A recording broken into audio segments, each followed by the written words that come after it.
तो हमारी चर्चा जो होनी है आज, सबसे पहले आज मैं अर्थव्यवस्था के बारे में बेसिक्स बताऊंगा।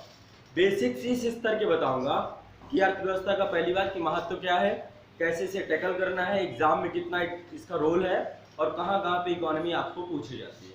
ठीक है, ये 4-5 विषय बिंदु बहुत ही स्पष्ट होने चाहिए ताकि अर्थव्यवस्था को बहुत आसानी से आप समझ सकें। आप लोगों को एक चीज बता दूं, मेरे साथ जो सफर आप लोगों का शुरू होगा है ना, ये बहुत ही निर्णायक होगा।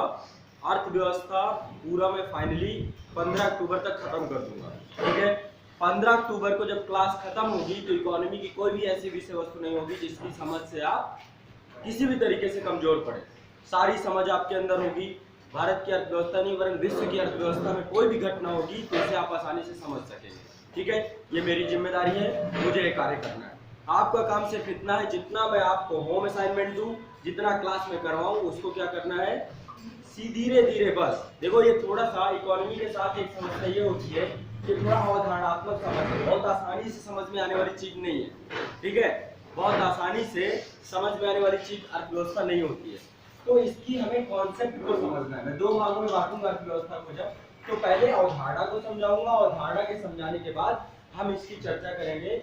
ओवरऑल जितना भी करंट सेक्शन इसका बनेगा, करंट में बहुत सारा अर्थव्यवस्था का टॉपिक पूछा जाता है, तो करंट सेक्शन अलग से कराऊंगा। ठीक है, हर जगह पे इंक्लूड कराता जाऊंगा। इसके बाद आपको न्यूज़पेपर बताऊंगा कि न्यूज़पेपर का कौन सा आपको पेज नंबर पढ़ना है जो कि करंट का आपको अपडेट कराएगा, कौन सी मैगजीन का कौन सा सेक्शन पढ़ना है जो अर्थव्यवस्था के करंट को लेकर चलेगा। ठीक है, बिना अवधारणा समझे आप अर्थव्यवस्था के करंट को नहीं पढ़ सकते। ठीक है, तो सबसे पहले इसीलिए डिसीजन लिया गया है कि सबसे पहले इकोनॉमी पढ़ा दी जाए ताकि न्यूज़पेपर आपको आसानी से समझ में आए। न्यूज़पेपर यदि आप अच्छे से पढ़ते हैं, यदि समझ पाते हैं, तो आप देखते हैं 2 ही खबरों की भरमार होती है, इकोनॉमी प्लस पॉलिटी। बस ये 2 ही खबरें होती हैं। पॉलिटी में ही आईआर शामिल होता है, आईआर भी शामिल होता है। बस ये 3 खबरों में ही पूरा न्यूज़पेपर होता है। इससे बाहर की चीज न्यूज़पेपर में नहीं होती है। तो ये मेरी जिम्मेदारी है, मेरी गारंटी है कि मैं आपको पूरी अर्थव्यवस्था को ए टू जेड, ए से शुरू करेंगे जेड तक ले चलूंगा और कंप्लीट करा दूंगा। ठीक है, कोई चीज यदि आपको कठिन लगती है, कैसी भी लगती है, उसको एक तरफ रख दो, दिमाग से हटा दो। इकोनॉमी का हुआ, बहुत आसानी से चीजों को लेके चलेंगे। तो स्ट्रेटजी क्या है, इकोनॉमी का क्या रोल है, इकोनॉमी कहाँ पे पूछी जाएगी, 10 मिनट में मैं उस चर्चा को कंप्लीट करके आपको क्लियर कर देता हूँ। सबसे पहले चीज अर्थव्यवस्था का, भारतीय अर्थव्यवस्था का अहम योगदान क्या है आपके एग्जाम में। आईएएस एग्जाम को भी यहाँ पे साइड पे रख लेते हैं और यूपीपीसीएस को, और जितने भी अदर एग्जाम है, जितने भी आपके बीपीएससी है, एमपीएससी, जो भी आप देना चाहें, आपकी मर्जी, हर जगह पे भारतीय अर्थव्यवस्था पूछी जाती है। एक चीज समझिए, हमारे यहाँ पे जो सिलेबस डिवाइड किया यूपीएससी ने, बड़े वैज्ञानिक तरीके से उन्होंने सिलेबस बनाया है। शुरुआत उन्होंने कहाँ से की है, भूगोल। मैंने आप लोगों को शायद क्लास में एक बार बताया था कि जो भूगोल है सबसे सीनियर सब्जेक्ट है। भूगोल सबसे पहले धरती आई ना, सबसे पहले धरती आई, फिर उसमें जीवन आया, फिर हम आए, है ना। यानी कि भूगोल के बाद दूसरा सेकंड सीनियर जो बच्चे हैं वो है इतिहास। ये दूसरे नंबर पे आता है।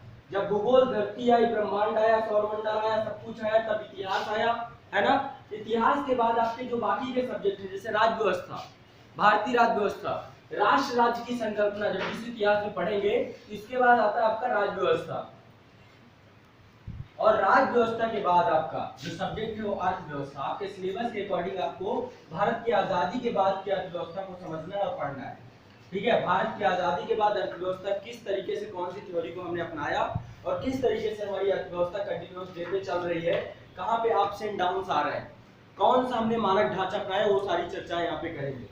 तो भूगोल आपका सबसे सीनियर सब्जेक्ट होता है, इसका भी अहम रोल है। इसका परीक्षा में यदि मैं देखूं आईएएस एग्जाम पे, इसी पे एनवायरनमेंट भी इंक्लूड कर दिया जाए। इस साल का पेपर देखा है आईएएस का, इस साल के पेपर में भूगोल नहीं आई भी तो बहुत कम आई, 7 से 8 क्वेश्चन आए थे। यदि टोटल एनवायरनमेंट भी मिला दिया है तो 10 से 12 क्वेश्चन की भूमिका रही थी, ज्यादा नहीं रही। लेकिन इससे पहले वाले पेपर पे आप उठा के देखेंगे तो वहां पे बहुत बड़ी भूमिका थी भूगोल की। तो ये घटता बढ़ता रहता है, हमें ये फ्लक्चुएशन है। यूपीएससी और यूपीपीसीएस में फ्लक्चुएट होती रहती है चीजें। कभी भी आप ये नहीं सोच सकते कि ये सब्जेक्ट आपको ज्यादा फोकस करना है या इस सब्जेक्ट को ज्यादा फोकस करना है। मेरा एक ही कहना है कि आपको सभी सब्जेक्ट को फोकस करना है। ऐसा कोई आपका सब्जेक्ट नहीं होना चाहिए जो आपका कमजोर हो, उसमें अर्थव्यवस्था भी बहुत मजबूत होना चाहिए। अर्थव्यवस्था से आपके 12 से 15 क्वेश्चन आएंगे पीटी में, वो भी करंट बेस होंगे, ये भी बता दे रहा हूँ। लेकिन मेंस में जो आएंगे वो अवधारणात्मक होंगे, सैद्धांतिक क्वेश्चन आएंगे। यहाँ पर हम मेंस लेवल को भी साथ में लेकर चलेंगे, मेंस लेवल भी मैं यहाँ पर कंप्लीट कराऊंगा, और 12 से 15 क्वेश्चन जो आपके पीटी में आते हैं वो भी आपके कंप्लीट हो जाएंगे। ठीक है, तो इसका प्री में योगदान बिल्कुल है, मेंस में योगदान 2 जगह पर है, निबंध पे भी एक अर्थव्यवस्था से एक निबंध आता है आपका। ठीक है, तो एक निबंध में योगदान आपका रहेगा इकोनॉमी का, और दूसरा जीएस का पेपर 3, जीएस का पेपर 3 ये भी आपका इकोनॉमी से ही चलता है। ठीक है, जीएस का पेपर 3 और निबंध ये दोनों अर्थव्यवस्था के टॉपिक है। पक्का, यदि आपका अच्छे से सैद्धांतिक पक्ष क्लियर हो जाए, आप समझ पाए कि विश्व की अर्थव्यवस्था में जो कुछ गड़बड़ हो रहा है, क्योंकि अब वैश्वीकरण का इरा है ना, 1991 के बाद जो हमारी नई आर्थिक नीति आई है, उसके बाद जो वैश्वीकरण का इरा है, उसमें विश्व में भी कोई भी घटना हो रही है तो भारत की अर्थव्यवस्था क्या विश्व के हर एक अर्थव्यवस्था को प्रभावित करती है। यदि चाइना युआन को कम कर रहा है या उसको बढ़ा रहा है उसकी मौद्रिक वैल्यू को, तो क्या होगा, भारतीय अर्थव्यवस्था पे भी उसका प्रभाव पड़ेगा। यदि फेडरल रिजर्व अमेरिका का बैंक अपने यहाँ की मॉनेटरी पॉलिसी को चेंज कर रहा है तो भारत की अर्थव्यवस्था भी प्रभावित होती है। तो इन सभी पहलुओं को हम बाद में समझेंगे। मैं आपको बहुत बेसिक से लेके चलूंगा, क्लास का स्वरूप कैसे होगा, बहुत बेसिक होगा। बेसिक का मतलब ये है कि मैं पहले आपको अभी की अर्थव्यवस्था बताऊंगा कि आज भारत की अर्थव्यवस्था में क्या चैलेंजेस है, किस स्वरूप में भारत की अर्थव्यवस्था भी है, क्या क्या हमारे पास संसाधन है, क्या क्या नहीं है। इसके बाद मैं आपको लेके चलूंगा कि ये स्थिति क्यों बनी, यानी अंग्रेजों ने क्या कर दिया, मुगल टाइम पे अर्थव्यवस्था कैसी थी, है ना, अंग्रेजों ने क्या किया, जब आजाद हुए थे तब क्या था, आज क्या है, 70 साल हो चुके हैं, है ना। इन दोनों पहलुओं को मैं दिखाऊंगा। इसके बाद हम इंटर करेंगे बैंकिंग प्रणाली पे, मौद्रिक नीति आपको बताऊंगा। ठीक है, सबसे इंपॉर्टेंट सेक्शन है मौद्रिक नीति, यदि वो आप समझ गए तो मेरे हिसाब से काफी बढ़िया काम हो जाएगा। हाँ, थोड़ा सा कॉन्सेप्ट होता है, कुछ परिभाषाएं होती है, जैसे राष्ट्रीय आय, नेशनल इनकम, इसे कैसे निकालते हैं। और ये छोड़िए, बहुत आसान शब्दों में मैं आपको राष्ट्रीय आय, जीडीपी, एनडीपी, जीएनपी, एनएनपी को ही राष्ट्रीय आय बोलते हैं, नेट नेशनल इनकम या नेट नेशनल प्रोडक्ट। ठीक है, एनएनपी बताइए, कोई बताइए एनएनपी क्या है, थोड़ा सा छोटा सा चर्चा भी हो जाए साथ साथ। एनएनपी क्या है, कैसे राष्ट्रीय आय कैसे निकालते हैं, बताइए, राष्ट्रीय आय क्या है।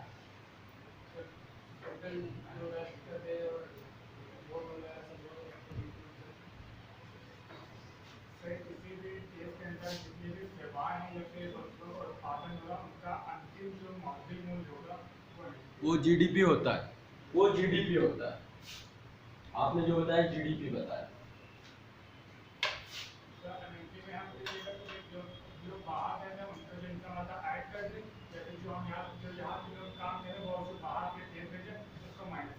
उसको माइनस कर दें, चलो बहुत ज्यादा क्रिटिकल मत बनाओ। जो आप बता रहे हो उसको क्या बोलते हैं, जीएनपी बोलते हैं। आप बताइए, जो आपने बताया वो जीएनपी था, एनएनपी नहीं था। और कोई, क्या है एनएनपी, राष्ट्रीय आय किसे कहते हैं,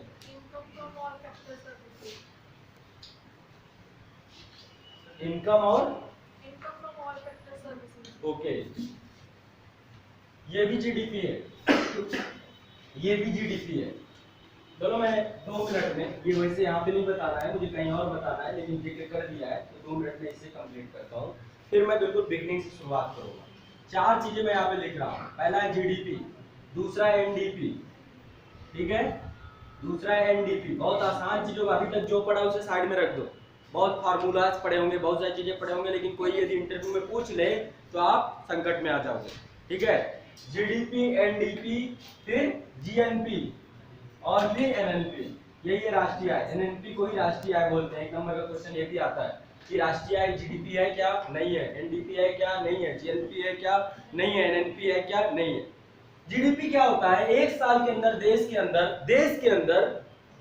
के अंदर चाहे विदेशी कंपनी आकर यहाँ पर कोई भी सेवा या फिर कोई भी वस्तु का उत्पादन करते, उसका अंतिम मौद्रिक मूल्य होता है। 1 साल के अंदर देश के अंदर सेवा प्लस कोई वस्तु उत्पादित हो रही है, ठीक है, बहुत आसान भाषा में, सेवा का उसका अंतिम मौद्रिक मूल्य आपका क्या कहलाता है, जीडीपी कहलाता है। यानी यहाँ पर घरेलू, घर के अंदर अपने जितना भी उत्पादन हो रहा है, चाहे कोई भी करके चला जाए, समझ रहे हैं, आप ही के घर में, ठीक है। अभी देखो यहाँ पे अभी दो तीन चीजें और समझते हैं, ठीक है। घर के अंदर, भारत के अंदर की बात है। एनडीपी में क्या होता है, जीडीपी तो होता ही है, जीडीपी की जो बात है वो तो है ही, लेकिन साथ में जब आप देश के अंदर कोई चीज उत्पादित कर रहे होते हैं, कोई सर्विस सेक्टर डेवलप कर रहे होते हैं, तो बहुत सारी चीजें क्या होती हैं। कोई मशीन है, मान लीजिए मशीन है, आज आपने मशीन खरीदी, खरीदने के बाद 1 साल में आप उसमें काम करेंगे तो सर्विसिंग करानी पड़ेगी, है ना। ह्रास दर आएगी, उसमें कुछ खर्चा आएगा। बाइक ही खरीदते हैं, सर्विस 2 बार 3 बार 4 बार करानी पड़ जाती है ना। कुछ खराब हो गया, एक बार एक्सीडेंट ही हो गया बाइक का, तो पता चला पूरी बाइक ही आपको चेंज करनी पड़ गई, है ना। एक एक चीजें संभल करानी पड़ गई। तो जो ह्रास दर होती है, जीडीपी माइनस ह्रास दर, जो खर्चा आ जाता है, ठीक है, बहुत आसान भाषा में बता रहा हूँ, वो एनडीपी होता है। बहुत आसान भाषा, अभी मैं क्रिटिकल भी बनाऊंगा इसको, ये बहुत क्रिटिकल चीज भी है, इसमें बहुत सारे फार्मूलाज लोग बताते हैं, लोग उतना करते हैं, मैं बहुत आसानी से करूँ। जीडीपी माइनस ह्रास दर, टोटल जितना उत्पादन और सर्विस सेक्टर का अंतिम मूल्य है उसमें ह्रास दर घटा दीजिए, एनडीपी आ जाएगा, नेट डोमेस्टिक प्रोडक्ट, ठीक है। जीएनपी क्या है, जीएनपी होता है जीडीपी, यानी देश के अंदर जितना भी प्रोडक्शन हो रहा है, ठीक है, प्लस विदेश से जो आय प्राप्त होती है। विदेश में हमारे बहुत सारे लोग रह रहे हैं, यहाँ से एनआरआई रह रहे हैं, ठीक है, ओसीआई रह रहे हैं, पीआईओ कार्ड धारक रह रहे हैं, उन सबके द्वारा जो इनकम हमें प्राप्त हो जाए, हमारी बहुत सारी कंपनियां विदेशों में लगी हुई हैं, वो इनकम भी प्राप्त हो जाए, वो आपकी जीएनपी कहलाती है। और एनएनपी बहुत आसान है, जीडीपी प्लस विदेशों से प्राप्त आय माइनस ह्रास दर, विदेशों से प्राप्त आय माइनस ह्रास दर। अब एक चीज और है, पता चला सब कुछ लिए जा रहे हैं, भारत में भी तो बहुत सारे विदेशी कंपनियां हैं, उनका पैसा भी तो कहीं और जाता होगा, उसको घटा देते हैं यहाँ पे। विदेशी कंपनियां या विदेशी जितनी भी कंपनियां यहाँ पे रह रही हैं, उनकी जो जितना भी पैसा है उनका रेमिटेंस वापस जाता होगा, वो जाता है, वो आपका आ जाता है। टोटल यही एनएनपी कराता है, नेट नेशनल प्रोडक्ट, इसी को राष्ट्रीय आय कहते हैं। चलो अभी ये सब चर्चा हम लोग करेंगे जब मैं डिटेल से चीजें पढ़ाऊंगा, आपको फार्मूलाज भी बता दूंगा, लेकिन ज्यादा फार्मूला के चक्कर में पढ़ना नहीं है। अभी जो इस समय क्वेश्चन पूछने का तरीका चल रहा है कुछ अलग ही है। अब क्या हो रहा है, उदाहरण जैसे कि मान लो रेपो रेट है, ठीक है, रेपो रेट, बहुत आसान क्वेश्चन निकल के आ रहा है, या फिर बेसल फोर, ठीक है, बेसल फोर क्या है, किससे जुड़ा रखता है, कोई पता है क्या है बेसल फोर? बेसल नाम से क्या, बैंकिंग से संबंधित नाम से, है ना। या फिर कोई कमेटी पूछ दिया, नरसिम्हन कमेटी किससे जुड़ी थी, है ना। तो ऐसी कमेटियां आ रही हैं, उर्जित पटेल कमेटी किससे जुड़ी थी, बहुत आसान चीजें निकल के आ रही हैं इकोनॉमी में। मैं कहता हूँ यदि 12 से 15 क्वेश्चन आते हैं इकोनॉमी में, तो आप आसानी से 13 क्वेश्चन कर सकते हैं, 12 से 15 के बीच में 12 तो कर ही सकते हैं किसी भी हालत में, समझ रहे हैं। और मेंस में थोड़ा चैलेंजिंग है, मेंस में लिखना मुझे सिखाना है, ठीक है। अर्थव्यवस्था के क्वेश्चन मेंस में कैसे लिखते हैं, कहाँ पे आंकड़ा इनबिल्ड करना है, कहाँ पे केवल थ्योरी से काम चल जाएगी, कहाँ पे आपको कॉन्सेप्ट को सही से देखो। बात ये है कि इकोनॉमी में आप कितना सुलझाव रखते हैं, ज्यादा उलझी नहीं होनी चाहिए, चीजें पूछ रहे हैं आप आसानी से बता दो, ठीक है। जैसे मैं पूछूं आपकी मौद्रिक मुद्रास्फीति क्या है, मैं आपसे ये पूछूं तो बताइए।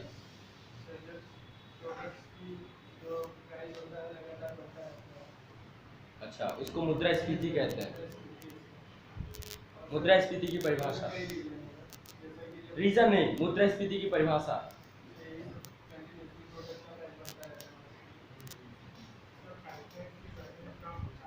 क्या, बहुत आसान भाषा है, बहुत बढ़िया।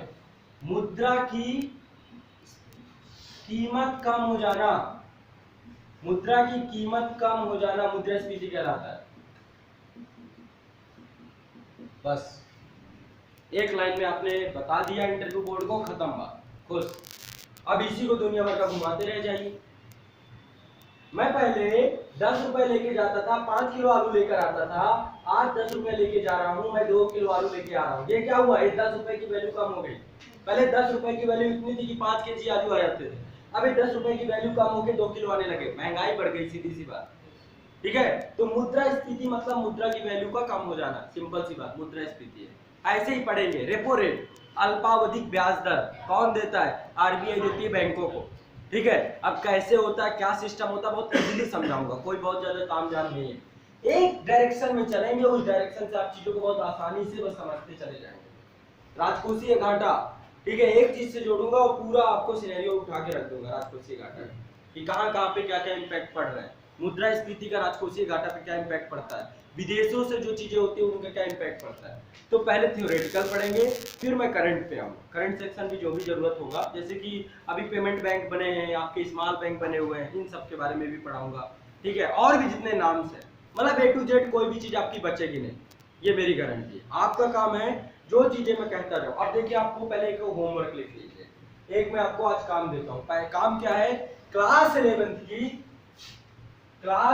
की न्यू एनसीईआरटी इंडियन इकोनॉमी की पढ़नी है।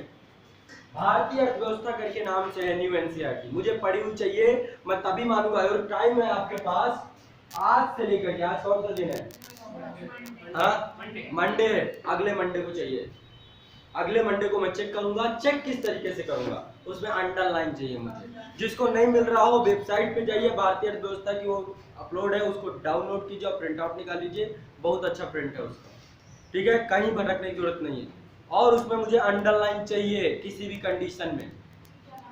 भारतीय अर्थव्यवस्था क्लास 11 न्यू एनसीईआरटी बहुत आसान है, बहुत अच्छी एनसीईआरटी है, ठीक है। पढ़ना कैसे है, उसको पढ़ने के लिए नहीं कि बैठे हुए रट रहे हो उसकी एक एक चीज, रीडिंग मारना है। रीडिंग मारना बहुत आसान काम होता है, रीडिंग मारना है, एक बार उसको बस रीडिंग ऐसे मारा जाता है, एक बार यहाँ से लेना है, लगातार चलते रहना है, बस पेन को नहीं रुकने देना, आंखों के सामने से गुजरने देना है उसे, आंखें के सामने से गुजरने, इसे रीडिंग मारना बोलते हैं। रट्टाफिकेशन नहीं करना है, बस काम करना है। एक बार वो एनसीईआरटी आपके आंखों के सामने से गुजर जानी चाहिए, बस क्लियर। तो मुझको 7 दिन का टाइम बहुत होता है, ये काम करके लाना है आपको, पहली बात, ठीक है। दूसरा काम रहेगा, जितना मैं पढ़ाऊं उसका टेस्ट आपका प्लानर में लिखा हुआ है, उसका मैं टेस्ट लूंगा उस दिन। मेंस के 5 क्वेश्चन आपको 40 मिनट में लिखने पड़ेंगे, ठीक है। सबको अपना एक एक रजिस्टर बना लेना है।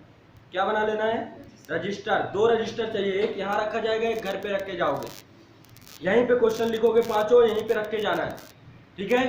अगले सप्ताह या 2, क्योंकि चेक करने में टाइम लगेगा, चेक करके मैं आपको यहीं पर मिल जाएंगे और यहीं पे रखे रहेंगे वो हमेशा। जब भी आओगे अपने रजिस्टर उठाना है, आंसर राइट करना है। बीच में जब भी मेरा मन चल गया, मेरा आंसर राइट कराऊंगा। ज्यादा से ज्यादा लिखना है, ज्यादा से ज्यादा फोकस हमारा लिखने में होगा, क्लियर।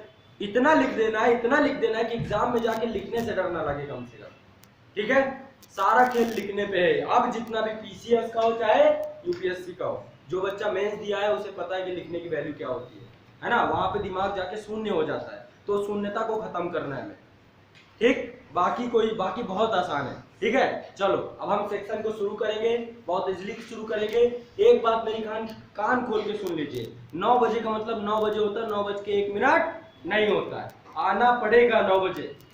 कोई भी लेट करेगा छूट जाएगा, पहली बात। ज्यादा लेट करोगे मैं एंट्री नहीं दूंगा, सीधी सी बात। लेट नहीं करना है, 9 बजे क्लास में उपस्थित हो जाना हर हालत में, ध्यान रखना इस बात को, ठीक है। चलो मैं टॉपिक पे एंटर करता हूं और अर्थव्यवस्था को बहुत बेसिक से पढ़ा